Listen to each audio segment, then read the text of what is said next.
Hola, muy buenas, bienvenidos a todos a Economía Debate. Hoy ha vuelto con nosotros Rafael Domenech, responsable de análisis económica del BBVA. Buenas tardes. Encantado, Giuseppe. Rafael, ¿cómo estás? Un Un placer, placer. muy bien, es un placer estar aquí nuevamente contigo. Encantado, encantado. Bueno, antes de empezar esta conversación estábamos diciendo que tu actividad es una actividad ahora bastante, bueno, divertida entre comillas, porque pasan muchas cosas. Desde cuando ha empezado este año, han pasado muchísimas cosas a nivel geopolítico, ¿no? Sabemos que la geopolítica impacta ahora muchísimo la parte financiera en particular, pero también luego tiene un rebote a nivel económico en los países, ¿no?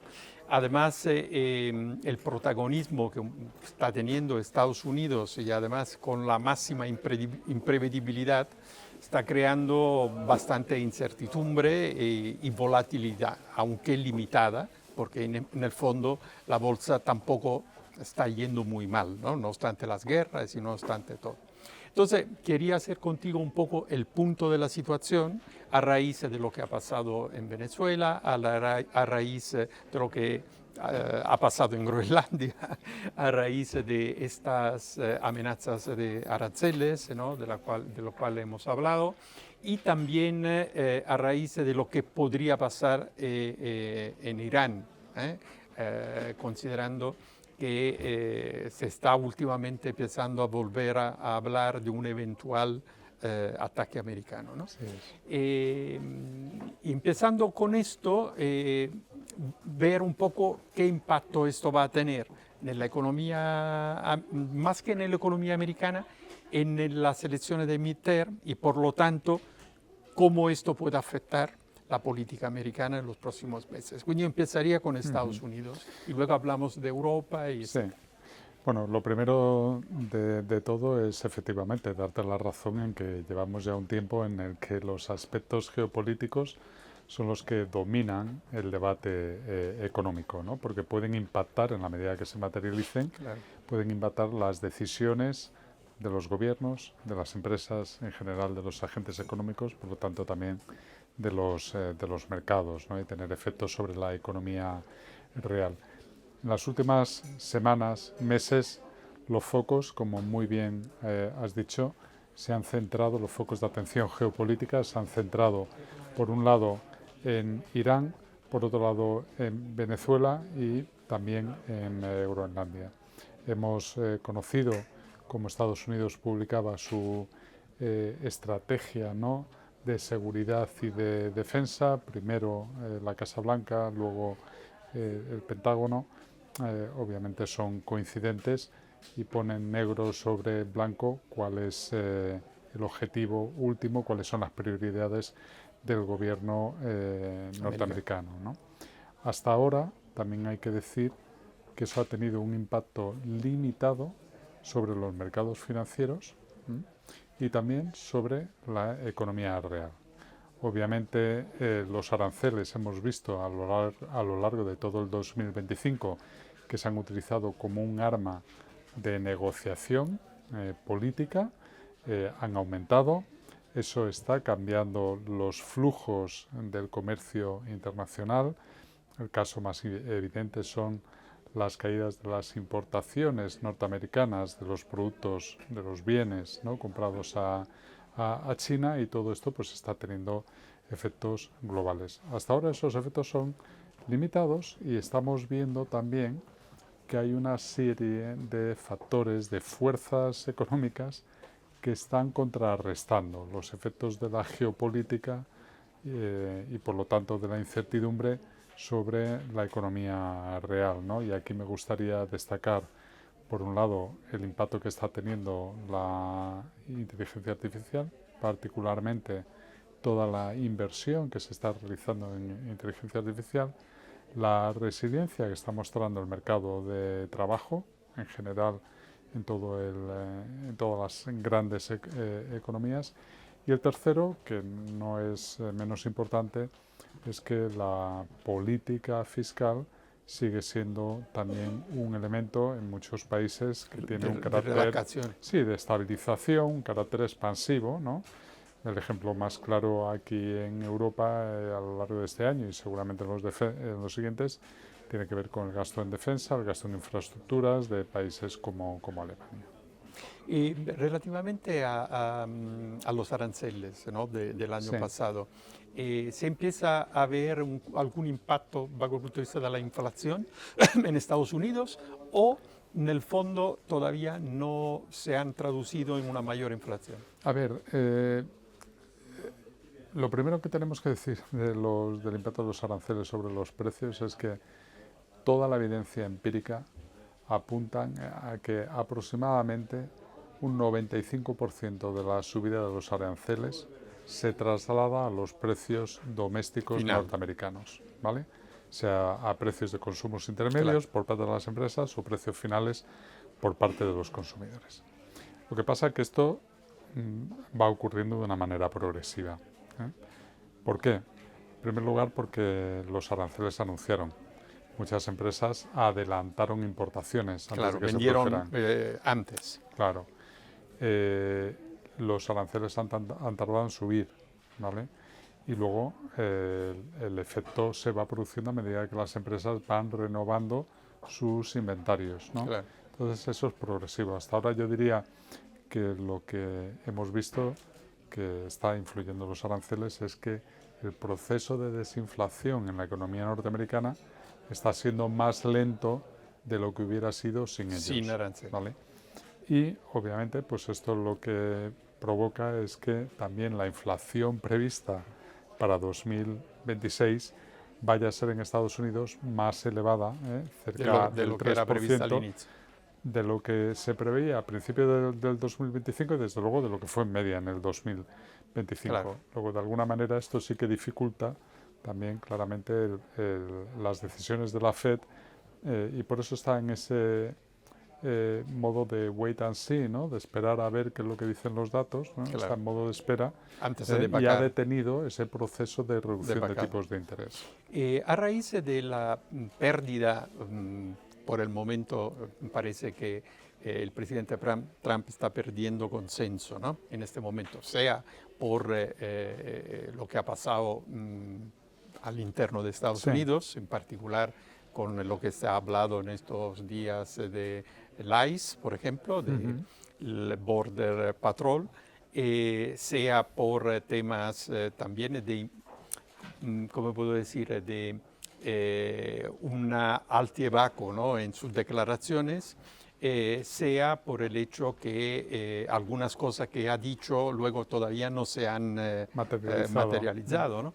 A esto se añade también el hecho que la economía no va mal, pero tampoco va como él pensaba, ¿no? Entonces, ¿cómo ves tú las elecciones de medio término? Y esto se va a cambiar la estructura del control de parte de, es decir, que pierde el Senado o el Congreso. ¿Esto qué impacto puede tener en la política americana, en la economía americana? Y que dal punto de vista de la inversión, dal punto de vista financiero, ¿no?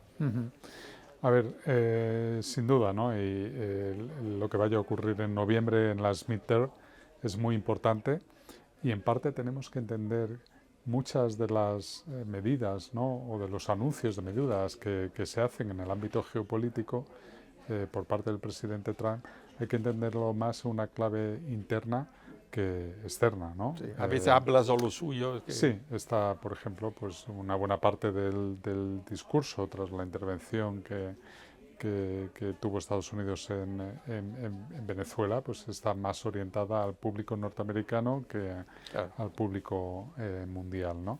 Luego, por lo tanto, obviamente están cuidando mucho eso, ¿no? Yo creo que efectivamente hay toda una serie de elementos que de alguna manera están debilitando, ¿no?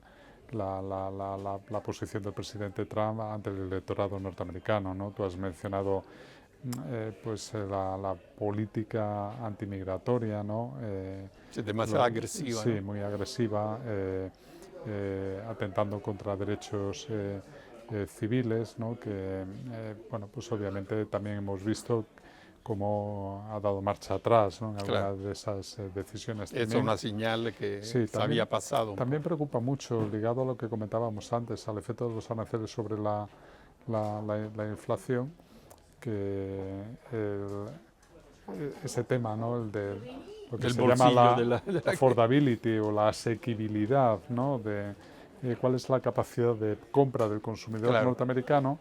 Pues efectivamente la economía va muy bien, pero también la inflación Va a empatar. está elevada, ¿no? Y mientras la inflación está elevada, los precios aumentan, ¿no? Claro.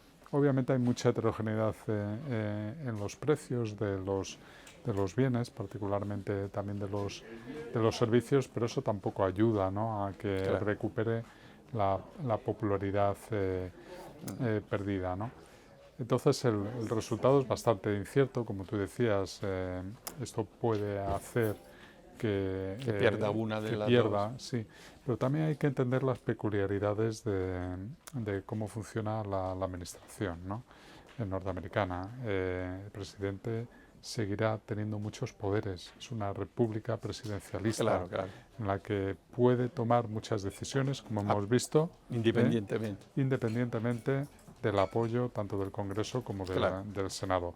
Pero lo que sí que es cierto es que en temas que se han manejado relativamente bien o se han evitado los peores escenarios, como fue el del shutdown del gobierno, pues podemos encontrar dificultades adicionales, ¿no? Y eso Claro. puede generar ciertas... Sí, más obstrucción, ¿no? Más obstrucción, más incertidumbre en las decisiones de los agentes económicos, ¿no? Pero insisto que por otro lado las fuerzas de crecimiento están ahí, ¿no?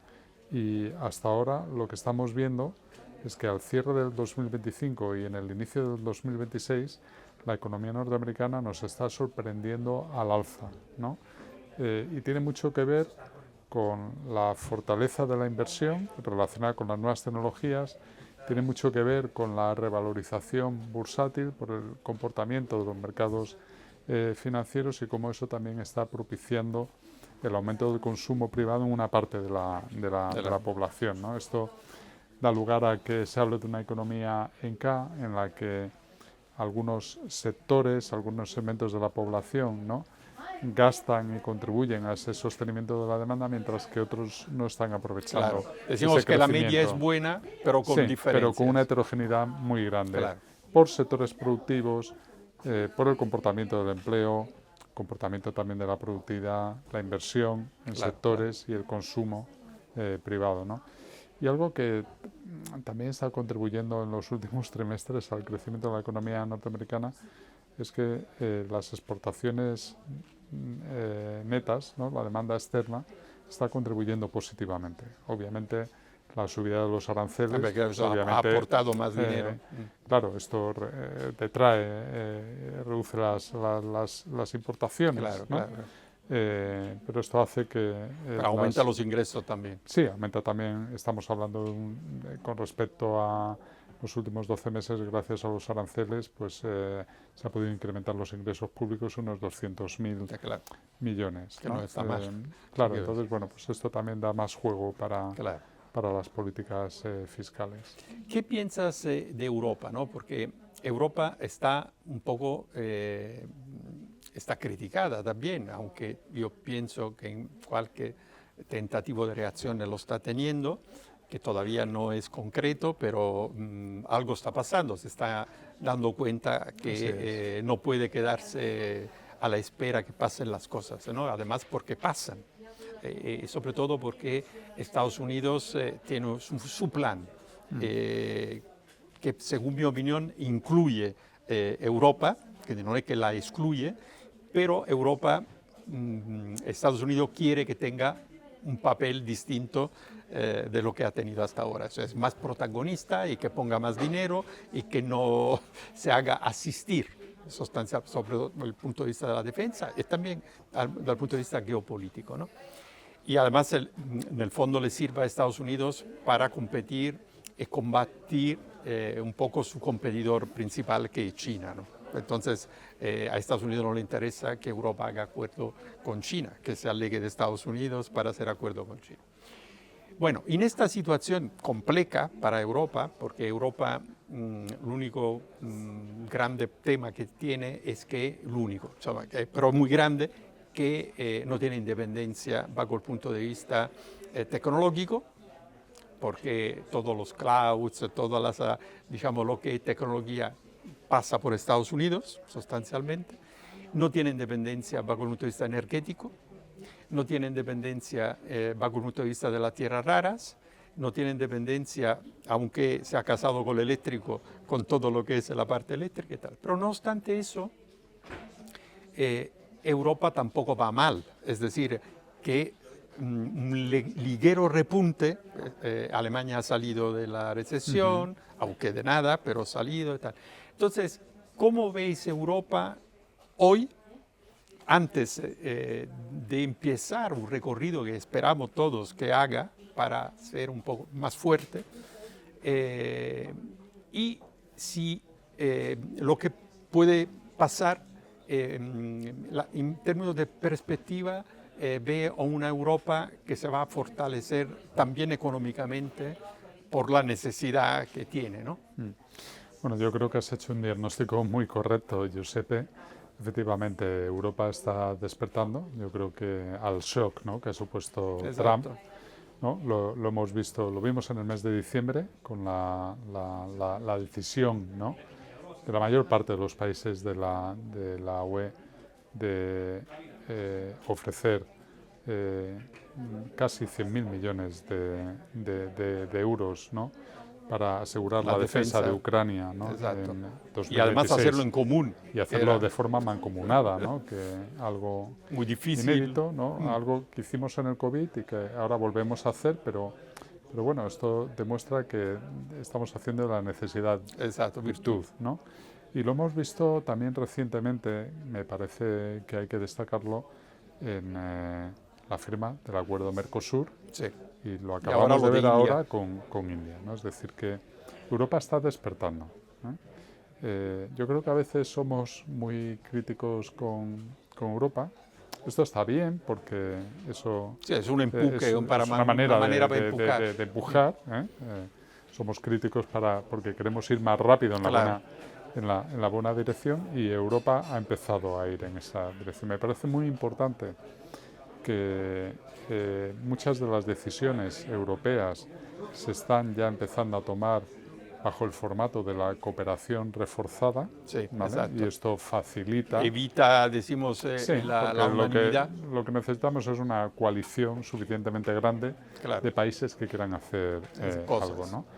Y, bueno, pues yo creo que está muy bien diagnosticado, ¿no?, dónde están las debilidades de Europa y qué es lo que tenemos que hacer para corregirlas. Tenemos unas debilidades tecnológicas, ¿vale?, pero no todo acaba, por ejemplo, con el desarrollo, por ejemplo, de modelos de inteligencia artificial.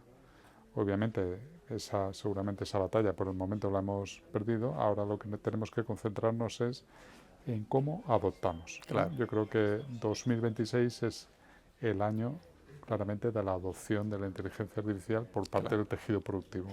Y ahí es donde nos lo jugamos. Europa upgrade, lo puede hacer muy bien.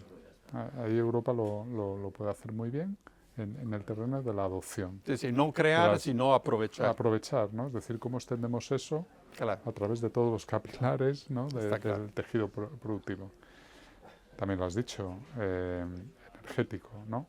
Y aquí, bueno, pues tendremos que jugar todas las opciones posibles, ¿no? Tendremos que diversificar para asegurar la seguridad de suministro, sobre todo de gas natural, ¿vale?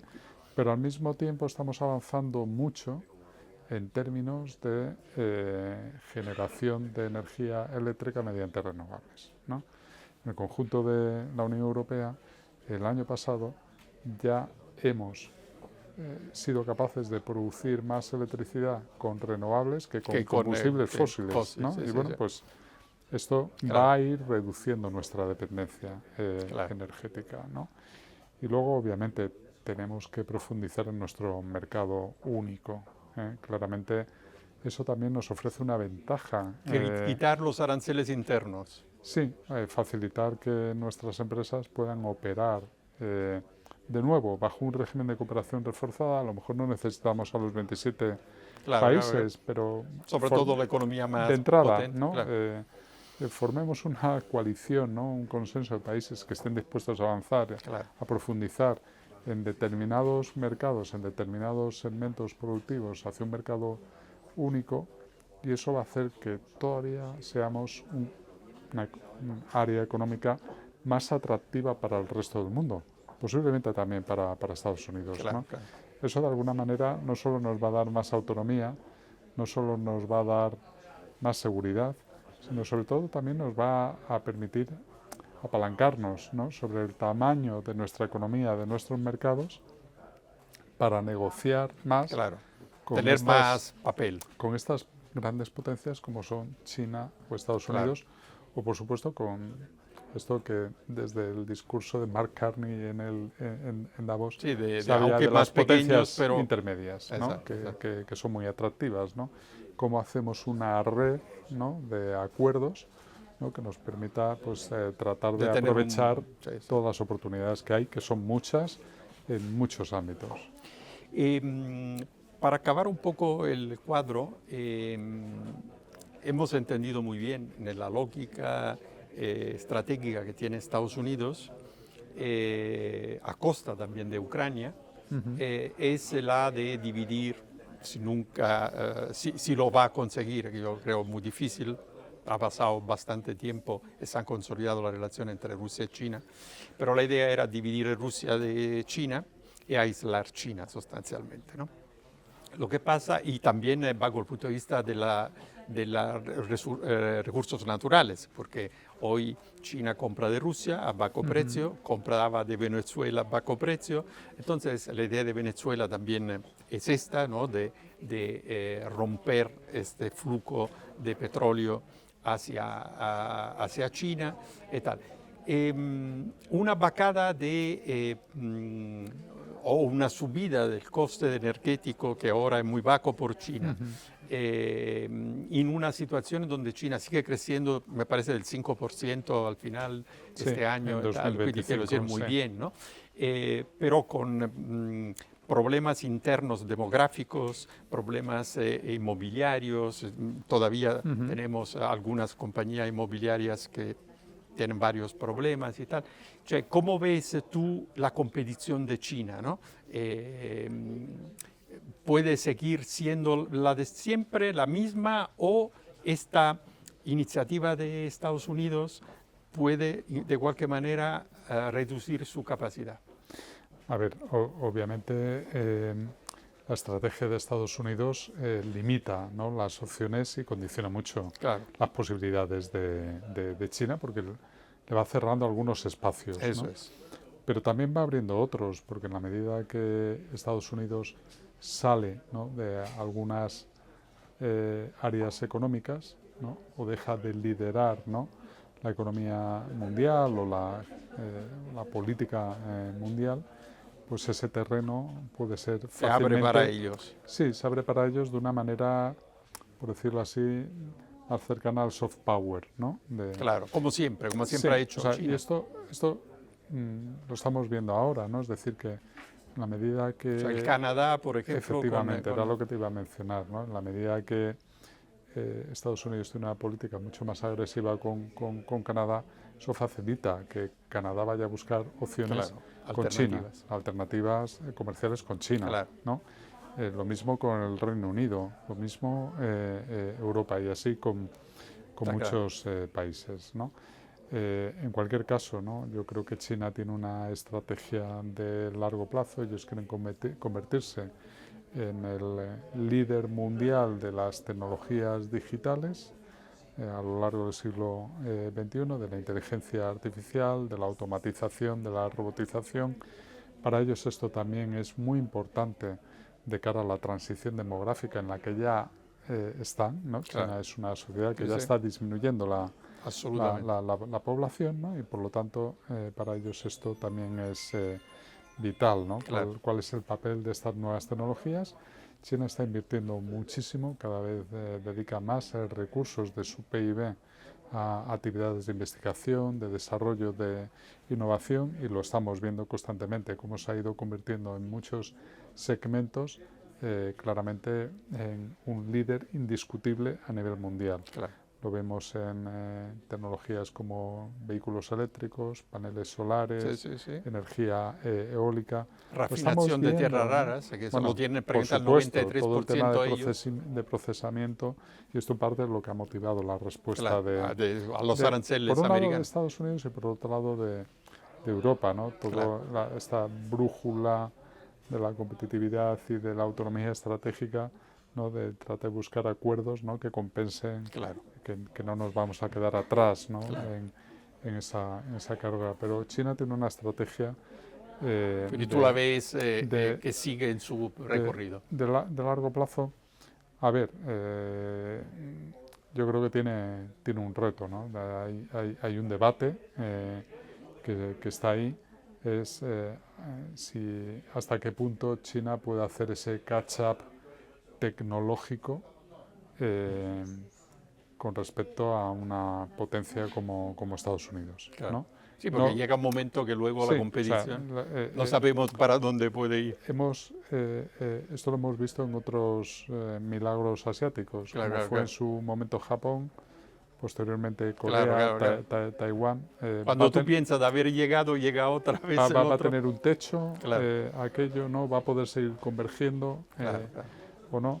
Pero bueno, yo en cualquier caso ahí pondría un question mark, ¿no? Creo que Ok. hay interrogantes ahí, no tiene por qué repetirse lo que hemos visto En el pasado. otros países, y obviamente ellos están jugando esas Un bazas, partido, y lo estamos viendo, ¿no? sí, Un sí, partido sí. de muy largo plazo con mucha relevancia en el papel que le están otorgando las nuevas tecnologías, Sí, sí, ¿no? sí. Y bueno, hay gente que apunta que en términos de inteligencia artificial piensan que China terminará dominando. Yo no creo que necesariamente tenga que ser así, ¿no? Habrá que Pero verlo. vamos, el recorrido parece esto, ¿no? Sí. Ultimissima pregunta. Irán. Un eventual ataque a Irán, ¿qué impacto puede tener a nivel financiero? No digo económico, porque la economía real sigue, ¿no? Pero a nivel financiero, ¿es algo quirúrgico como ha sido lo de Venezuela o se puede desencadenar un problema en un área ya complicada de suyo, ¿no? Bueno, pues es un resultado incierto. Es una pregunta muy interesante, ¿no? Porque admite dos soluciones extremas y entre medias pues toda una escala Claro, de grises, ¿no? Tenemos una posibilidad que fue el ataque que hizo Estados Unidos a las instalaciones nucleares sí, de Irán, sí, ¿vale? muy quirúrgico. Muy Tal. quirúrgico, y vimos que la respuesta de los mercados fue buena, ¿vale?